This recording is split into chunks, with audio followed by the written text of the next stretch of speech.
қолмен ручкамен жазған дұрыс көресіз ба или ноутбукпен печатать? Мен бақаймен жазам. Өлтпеді енді по идее. Күле бермейді жарым жерде. Аға, сізді құрметтейміз, сыйлаймыз, бірақ мына әзір өте бүкіл 15-қа күліп бердік.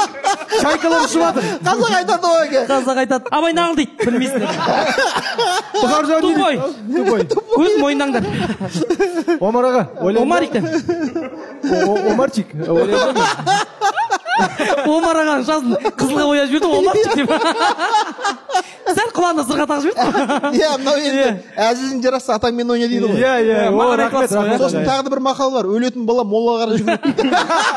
Егорда да қалып қойдым маған, не істеймін мен? Ойнайын ба, молаға жүгіремін бе? Тағы бір мақал бар. Ойнай алмайтын бала шешесінің етегін көтеріп ойнайды дейді. Бұл артық. Бұл заңға қайшы.